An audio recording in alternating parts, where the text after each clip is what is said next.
அத்தியாயம் 52 உருவாக்கத்தை உடைத்தல். எதிரொலிக்கும் சங்கு பனி சமவெளி முழுவதும் ஒலித்ததால் த்ரோல்கள் அவசரமாக இறுக்கமான அமைப்பில் தங்களை அமைத்துக் கொண்டனர். பல நாட்கள் சண்டையிட்ட பிறகு த்ரோல்கள் படிப்படியாக டார்க் கேவலரி தாக்குதல்களின் துன்புறுத்தும் தாளத்திற்குப் பழகினர். பயம் அதிக நேரம் தாங்கும்போது மரத்துப் போகும். உணர்வின்மையுடன் சேர்ந்து இன்னொரு தொல்லையைச் சமாளிக்கும் உணர்வு. இந்த நேரத்தில் எதிரியை எதிர்கொள்ள தங்கள் அமைப்பை திறமையாக ஒழுங்கமைத்த ட்ரோல்கள் தங்களுக்கு முன்னால் என்ன இருக்கிறது என்பதை அறிந்திருக்கவில்லை. பறவை கண்ணோட்டத்தில் பல்லாயிரக்கணக்கான மைல்களுக்கு மேல் தத்தளிக்கும் நிலையில் முழு டார்க் குதிரைப்படை அணிதிரட்டப்பட்டு நுட்பமாக பூத படையைச் சுற்றி வளைக்கத் தொடங்கியது. எல்லா பக்கங்களிலிருந்தும் இருண்ட குதிரைப்படை வருவதை கவனித்த இளவரசர் காம்பிக் மெதுவாக தனக்குள் அமைதியின்மை அதிகரிப்பதை உணர்ந்தார். மிக அதிகம். இது வழக்கமான துன்புறுத்தல் நடவடிக்கை அல்ல. இருப்பினும் டார்க் குதிரைப்படையின் முழு அளவிலான தாக்குதல் நெருங்கிவிட்டதை இளவரசர் காம்பிக் இப்போது அறிந்திருந்தாலும் அவருக்கு எந்த எதிர் மூலோபாயமும் இல்லை. ஏனெனில் டார்க் குதிரைப்படையின் முக்கிய தாக்குதல் எங்கு இயக்கப்படும் என்பது அவருக்குத் தெரியாது. இந்த போரின் தொடக்கத்திலிருந்தே போர்க்களத்தின் முன்முயற்சியில் இருண்ட குதிரைப்படை உறுதியான பிடியைக் கொண்டிருந்தது. த்ரோல் இராணுவ அமைப்பு மிகப்பெரியதாக இருந்தாலும் நம்ப முடியாத அளவிற்கு அடி வாங்கியிருந்தது. டார்க் கேவலரி லைட் கேவலரியின் துன்புறுத்தல் தாக்குதல்களின் கீழ் அவர்கள் ஒரு பலவீனத்தை வெளிப்படுத்தியவுடன் நிழலில் இருந்து மறைந்திருக்கும் ஹெவி கேவலரி மின்னல் போல தாக்கி பலவீனத்தை ஒரு கொடிய காயமாக கிழித்துவிடும். இந்த பலவீனத்தைக் கண்டறிவது ஒன்றும் கடினமாக இல்லை. 10 நாள் நீடித்த துன்புறுத்தல் ஏற்கனவே பூதப்படையை சோர்வடையச் செய்திருந்தது. இன்று இருண்ட குதிரைப்படையின் முழுமையான அணிதிரட்டலுடன் துன்புறுத்தலின் தீவிரம் அதிகரித்தது. இதனால் பூதங்கள் மீதான அழுத்தம் உடனடியாக அதிகரித்தது. இவ்வளவு பெரிய அழுத்தத்தின் கீழ் வாய்ப்பு இயல்பாகவே வெளிப்பட்டது. சுசான் மெதுவாக தனது கையை உயர்த்தினார்.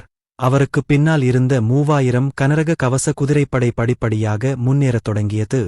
அவர்களின் இலக்கு ட்ரோல் இராணுவ அமைப்பின் வலது பின்புறப் பக்கமாக இருந்தது.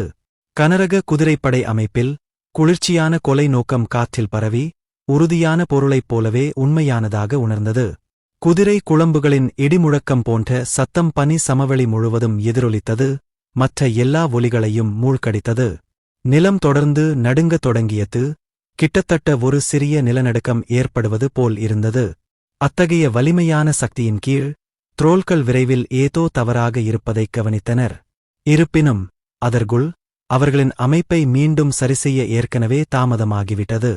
டார்க் கேவலரி கனரக கேவலரி படிப்படியாக வேகமெடுக்கத் தொடங்கியது. அகிலன் கையில் இருந்த கருப்பு சிங்கக் கொடி காற்றில் பலமாக அசைந்தது. சுசான் தனது முகமூடியை தாழ்த்தி தனது ஈட்டியை நிலைநிறுத்தி தனது உடலை சற்று முன்னோக்கி வளைத்தார். அவருக்குப் பின்னால் இருந்த 3000 கனரக குதிரைப்படை அவரது செயல்களை ஒரே மாதிரியாக பிரதிபலித்தது. 7 முதல் 8 மீட்டர் நீளமுள்ள ஈட்டியை பிடித்தபடி வேகமாக நகரும் 3000 உலோக மிருகங்கள் பூத இராணுவ அமைப்பின் வலது பின்புற பக்கத்தை நோக்கிச் செல்லும் மரணச் சூறாவளியைப் போல இருந்தன. அத்தகைய சக்தியின் முன் எதுவும் வழியில் நிற்க முடியாது என்று தோன்றியது. முன்னதாக சுசான் தனிப்பட்ட முறையில் தலைமை தாங்கும் நடத்தை ஓரளவு பொறுப்பற்றது என்று அகிலன் நினைத்தான். எல்லாவற்றிற்கும் மேலாக ஒரு தளபதி தனது உயிரை இவ்வளவு நேரடியாக பணயம் வைப்பது புத்திசாலித்தனமல்ல. ஆனால் இந்த நேரத்தில் இவ்வளவு பயங்கரமான கனரக குதிரைப்படைக்கு மத்தியில் அகிலன் ஏற்கனவே அத்தகைய எண்ணங்களை வெகு தொலைவில் தூக்கி எறிந்திருந்தார். சுசான் எந்த தரவரிசையில் மாவீரர் என்று அவருக்குத் தெரியாது. ஆனால் புனிதக் களத்திற்கு முன்னேறிய ஒரு மாவீரர் கூட பல்லாயிரக்கணக்கானோர் கொண்ட இராணுவத்தில் தனியாக சிக்கிக் கொண்டால் சந்தேகத்திற்கு இடமின்றி முற்றுகையிடப்பட்டு மரணத்திற்கு ஆளாக நேரிடும். இருப்பினும் குத்து சுசான் தனியாக இல்லை. அவருக்குப் பின்னால் 3000 உயரடுக்கு கனரக கவசக் குதிரைப்படை வீரர்கள் மரணம் வரை அவரை பின்தொடர்வதாக சபதம் செய்தனர். இந்த 3000 உணர்ச்சிமிக்க மற்றும் அச்சமற்ற வீரர்கள் தங்கள் வழிபாட்டாளரின் தலைமையில் படிப்படியாக ஒன்றாக ஒன்றுபட்டனர். இந்த நேரத்தில் அவர்கள் ஒவ்வொருவரும் மரணத்திற்குரிய உயிரினங்களின் முக்கியத்துவத்தையும் வரம்புகளையும் மீறி அழிக்க முடியாத ஒரு கூட்டு சர்வ வல்லமையுள்ள கடவுளாக பிணைந்ததாகத் தோன்றியது. இத்தகைய பயங்கரமான வேகம் அது ட்ரோல் இராணுவத்தின் முன்பக்கத்தை அடைவதற்கு முன்பே ஏற்கனவே கட்டுப்படுத்த முடியாத பீதியையும் குழப்பத்தையும் தூண்டிவிட்டது. உங்கள் கேடயங்களை உயர்த்துங்கள். நகராதீர்கள். நகருபவர் கொல்லப்படுவார். த்ரோல் அதிகாரிகள் தங்கள் நுரையீரலின் உச்சியில் கத்தினர், அணிகளில் ஒழுங்கை பராமரிக்க தீவிரமாக முயன்றனர். இந்த வகையான கடுமையான குதிரைப்படை தாக்குதலை எதிர்கொள்ளும்போது காலாட்படையின் ஒரே நம்பிக்கை சரியான அமைப்பை பராமரிப்பதுதான் என்பதை அவர்கள் மிகத் தெளிவாக புரிந்து கொண்டனர். அந்த அமைப்பு சரிந்தால் அது உடனடியாக ஒருதலைப்பட்ச படுகொலையாக மாறும். இருப்பினும் இந்த உலகத்திற்குச் சொந்தமானதல்ல என்று தோன்றும் பயங்கரமான தாக்க சக்தியுடன் கூடிய 3000 கனரக கவச குதிரைப்படைகளின் அச்சமற்ற தாக்குதலை எதிர்கொண்டு யாராலும் அமைதியாகவும் உறுதியாகவும் இருக்க முடியாது. குதிரை குளம்புகளின் இடிமுழக்கம் உலகம் முழுவதும் ஆதிக்கம் செலுத்தும் சத்தமாக மாறியது. ஒவ்வொரு சக்திவாய்ந்த தாக்குதலும் ஒவ்வொரு ட்ரோல் வீரரின் இதயங்களையும் தாக்கியது, அவர்களை பயமுறுத்தியது, அவர்களை நடுங்க வைத்தது, எப்படியாவது ஓடிவிட வேண்டும் என்ற எண்ணத்தை ஏற்படுத்தியது. சில சிதறிய அம்புகளும் ஈட்டிகளும் பூத அணிகளில் இருந்து சுடப்பட்டன. ஆனால் கனரக குதிரைப்படையின் கவசத்தை தாக்கியதால் குறிப்பிடத்தக்க சேதம் ஏற்படவில்லை. அகிலன் கருப்பு சிங்க கொடியை உயரமாக உயர்த்தினார். அவர் ட்ரோல்களின் முகங்களை அருகில் இருந்து பார்க்க முடிந்தது. அவற்றின் மீது எல்லா இடங்களிலும் திகிலும் பீதியும் எழுதப்பட்டிருந்தன. காதை பிளக்கும் சத்தங்களுடன் முன் வரிசை கனரக குதிரைப்படை ஒரு முள்ளம்பன்றியைப் போல கேடயச் சுவரில் மோதியது. உடனடியாக கேடயங்கள் உடைந்து ஈட்டிகள் நொறுங்கின. எண்ணற்ற ட்ரோல் வீரர்கள் அத்தகைய பயங்கரமான தாக்கத்தின் கீழ் ஒளி மற்றும் காற்றோட்டமான பொம்மைகளைப் போல வெறித்தனமாக இரத்தத்தை தெளித்து அடித்துச் செல்லப்பட்டனர். இங்குள்ள பாதுகாப்பு கோடு ஒரு மெல்லிய காகிதத்துண்டு போல இருந்தது. ஒரு நொடியில் கிழிந்து ஒரு பெரிய பிளவை வெளிப்படுத்தியது. எண்ணற்ற மூர்க்கமான இயக்கு மிருகங்கள் வெட்கமின்றி விரைந்தன.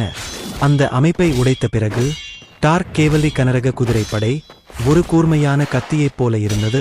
பூத அமைப்பின் வலது பின்புற பகுதியில் இரக்கமின்றி துளைத்து வேகமாக ஆழமாக தள்ளியது. அவர்கள் கடந்து சென்ற எல்லா இடங்களிலும் அவர்கள் தங்கள் பாதையில் ஒரு இரத்தக்களறி குழப்பத்தை விட்டுச் சென்றனர். இந்த பயங்கரமான காட்சி பூமியில் ஒரு நரகத்தைப் போன்றது. இருண்ட குதிரைப்படையின் தொல்லை தரும் லைட் குதிரைப்படை சந்தர்ப்பத்தை பயன்படுத்தி உள்ளே நுழைந்து கனரக குதிரைப்படையால் கிழிக்கப்பட்ட திறப்புக்குள் விரைந்து சென்று தங்கள் சொந்த படுகொலையை தொடங்கியது. இப்போது வரை எந்த திரால் அதிகாரியாலும் அந்த தோல்வி நடப்பதை தடுக்க முடியவில்லை. தோல்வி என்பது மலை விழுவது போன்றது என்ற சொற்றொடரின் தெளிவான எடுத்துக்காட்டுதான் அந்த முழு காட்சியும். உண்மையில் 2 லட்சம் வலுவான ட்ரோல் இராணுவத்துடன் ஒப்பிடும்போது அவர்களால் ஏற்பட்ட நேரடி உயிரிழப்புகள் ஒப்பீட்டளவில் குறைவாகவே இருந்தபோதிலும் கனரக குதிரைப்படையின் இரத்தக்களறி மற்றும் திகிலூட்டும் காட்சி ட்ரோல் அணிகளில் பாய்கிறது. இருப்பினும் கடுமையான குதிரைப்படையின் தாக்குதல் பூதத்தின் உருவாக்கத்தை முற்றிலுமாக நசுக்கி ஒரு பயங்கரமான பீதியை தூண்டியது. இதுபோன்ற பீதி பரவும்போது மீள முடியாத முழுமையான சரிவுக்கு வழிவகுக்கும். முன் வரிசையில் இருந்த ட்ரோல் காலாட்படை தப்பிக்க முயன்றது. பின்வாங்கலின் சங்கிலி எதிர்வினையை ஏற்படுத்தியது. ஒரு பனிப்பந்து விளைவு விழும் டோமினோக்களின் தொகுப்பைப் போல முழு இராணுவத்தின் முழுமையான சரிவுக்கு வழிவகுத்தது. பாய்ந்து ஓடும் குளம்புகளின் சத்தங்கள், போர் முழக்கங்கள், கருணைக்கான மன்றாடல்கள் மற்றும் அலறல்கள் 20 மைல் சுற்றளவு முழுவதும் போரின் சிம்பொனியால் சூழப்பட்டிருந்தது. அணையை உடைக்கும் வெள்ளம் போல இருண்ட குதிரைப்படை அடித்துச் செல்லப்பட்டது. பூத பிணங்களாலும் இரத்த ஆறுகளாலும் நிறைந்த ஒரு வயலை விட்டுச் சென்றது. இந்த கட்டத்தில் வீரர்களாக இருந்தாலும் சரி, தளபதிகளாக இருந்தாலும் சரி, இளவரசர் காம்பி கூட எதையும் மாற்ற முடியவில்லை. இருண்ட குதிரைப்படையின் வழியில் நிற்கும் எவரும் முற்றிலுமாக அழிக்கப்படுவார்கள். அந்த காட்சியை தாங்க முடியாமல் இளவரசர் காம்பிக் கண்களை மூடிக்கொண்டார். இதெல்லாம் ஒரு பயங்கரமான கனவு போலத் தோன்றியது.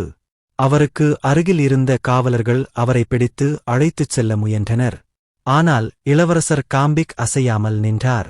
ஓடி என்ன பயன்? 3 லட்சம் பேர் கொண்ட படை சாம்பலாகிவிட்டதால் அவர் திரும்பி வந்தால் அவமானத்துடன் வாழ்வதை விட இறந்து விடுவார். இளவரசர் காம்பிக் தனது காவலர்களை உதறித் தள்ளிவிட்டு தனது குதிரையில் ஏறி கருப்பு சிங்கக் கொடியின் திசையை நோக்கிச் சென்று கத்தினார்.